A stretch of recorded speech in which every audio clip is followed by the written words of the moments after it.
How many times have we heard the saying, we attract people like ourselves, or birds of a feather flock together? Research provides support for both viewpoints. Opposites attract, hence all the Disney movies that we grew up with, like Beauty and the Beast, Cinderella, The Little Mermaid, and others, as well as sociologists and psychologists have produced evidence for decades that opposites actually rarely attract. Don Byrne was one of the psychologists that studied the impact of similarity on relationships.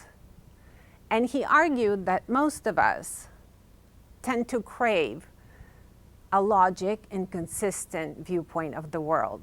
So we tend to be attracted to ideas that support that consistency. So people who agree with us and approve of us appease that need, whereas people who disagree with us evoke negative feelings, such as anxiety or fear, confusion, even anger, so we stay away from them. If we go deeper though, this touches another nerve. Oftentimes we don't realize that a lot of what we do and our decisions are controlled by our deep-seated fear of not being good enough, the fear of not being accepted or seen or understood. So we crave similarity. It is easy. It brings comfort.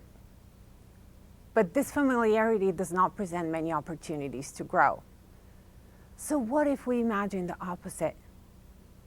What if we decide to challenge the familiar and make that a strategy in building our tribe in life? Reflecting on my life, there are two gifts that I have received along the way. And at the time, they didn't feel like gifts at all, believe me. The first one was growing up under communism, a society where speaking up, standing out, and having ideas was not encouraged, especially not encouraged where ideas were spreading. And aside from fun facts like being taught how to assemble assault rifles in a regular class in school, much like physical education here, it was called military education. One of the pluses in that society though, it was grounded in we and us mentality, rather than I and me mentality. And the second gift that I had received was rooted in my upbringing and the mindset inspired by athletic teams. I was raised by two top national athletes and later in life became an athlete and a coach myself.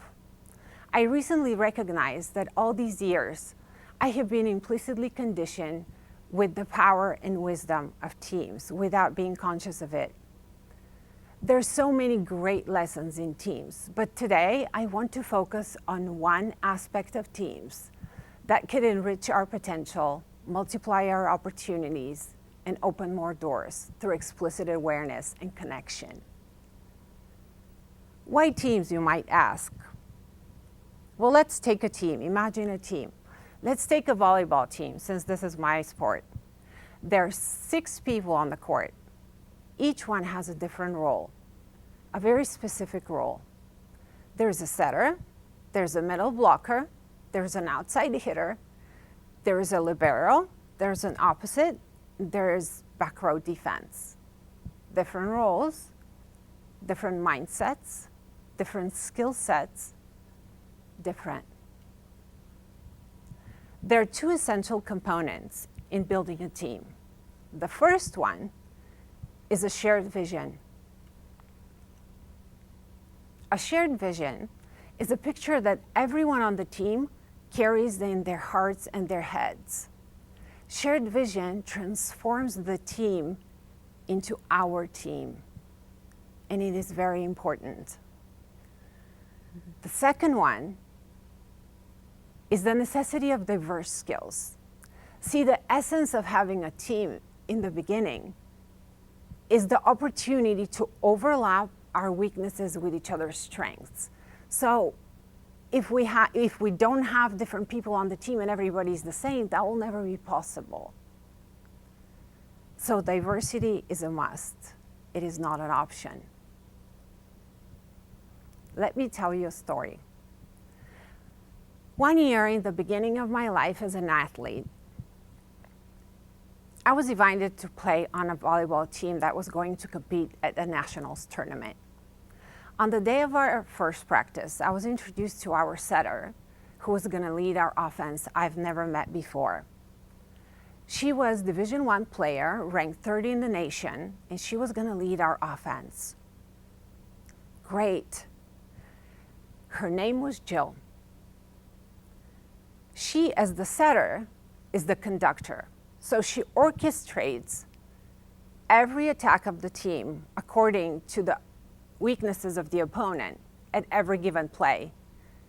And all of the rest of us have to be very fast and nimble in transition, so all the plays could be executed as seamlessly and as effectively as they were planned. See, everything that happens on the court is almost like a dance. We all have to work together. And here I am, in the middle, the tallest person on the team, still not being used to competing at that level. Seamless and nimble was not how you would have described me.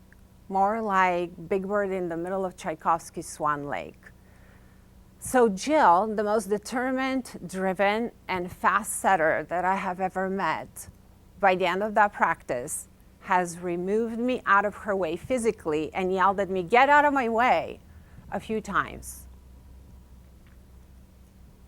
So, needless to say, I didn't harbor the warmest feelings towards Jill at the time.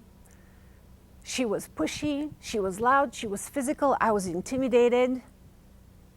I didn't really want to make friends with her or build a connection. But in that awkward and uncomfortable moment, a door was opened, and at that time, I didn't even have the slightest idea of it. So moving on, we finished at nationals. I was able to embrace our differences. We played in maybe a couple more nationals. I became a very successful outside hitter, successful at playing in college, successful at coaching in college. And by that time, I have developed a nice life in America. Against all odds, Jill and I became friends. We didn't see each other very often, but somehow we ended up being there for each other for most important times in life. Fast forward 12 years. There came a day when my dear husband and I were sitting on the couch contemplating, what now? We just have lost, both of us have lost our mothers. I have just gone through the most cathartic time in my life of extreme lows and amazing highs, from watching my mom lose her battle with cancer through the most inhumane suffering, to becoming a mom myself and experiencing the most wonderful joy. We looked at our two boys, who were 13-year-old and 10-month-old at the time, contemplating, how do we move forward? Should we stay in Bulgaria? Should we go to America? We knew very well that going to America would be super difficult for us. It would be hard to build a life there, but it would present so many opportunities to our boys to grow and develop and have better life. But how do we do that? How do we start from zero in our 40s with a family of 4 in one of the highest standards, Orange County, California, when neither one has a job, nor do we have a place to live? Then a phone call came through. It was Jill. She has dedicated her life to working with substance abuse and addiction, and at the time was in charge of building a new program geared towards working with people suffering from addiction and recovering from it. We haven't talked for a long time, so we shared the stories of our lives, the latest ones at least. She heard mine and said, "You know what? Pack your bags. and come back to America. You have a job waiting here for you. I was shocked. Wait, what can I bring to the table? I don't have much experience in the field of addiction. I have not ever worked with it before. It doesn't matter, she said. I know who you are. I know your skills. I know your character. I know your wisdom. I want you on my team because of who you are, not because of what you can do yet. I'll teach you the rest. Sure enough, a couple of months later, my husband and I, together with our 2 boys, landed at LAX. Jill and her family graciously opened their home to us, and we moved in with them for the next 9 months with a crying 1-year-old. To today's day, I don't know how they survived it. I started working at the facility, leading groups at first, teaching life skills, and then eventually grew to become the program director there. And Jill, at work, she was just as she was on the court. The most determined and hardworking individual I've ever met. She never stopped challenging me to do it better, to reach higher, to do it again, to stretch my limits. It wasn't easy. For sure not comfortable. And thankfully so. That hidden open door I entered at our first practice took me to a relationship with a remarkable woman who became a lifeline for me and my family. In fact, some of the richest and most fulfilling episodes of my life have unfolded as a result of connections that I never thought would emerge or last. And yet, they turned out to be the most transformational and inspiring ones, changing my life for the better. At times, I even discouraged some of them of developing because they challenged my comfort zone. So going back to that fear, the fear of not being good enough, the fear of not being seen and accepted, that often paralyzes us. How about we replace that fear with curiosity? And even better yet, how about we replace it with courage? Next time you're going to a conference or a meeting, sit by people you don't know. Approach that person from the other department at work that you keep seeing down the hallway. Introduce yourself. Have the courage to be challenged by different and even opposite of our viewpoints, ideas, and beliefs. Have the courage to be uncomfortable and intentionally create our tribe, our life team inspired by athletic teams. Invest in the one aspect of teams that could enrich our potential, multiply our opportunities, and open more doors through explicit awareness and connection. And that is, invite diversity where we usually wouldn't.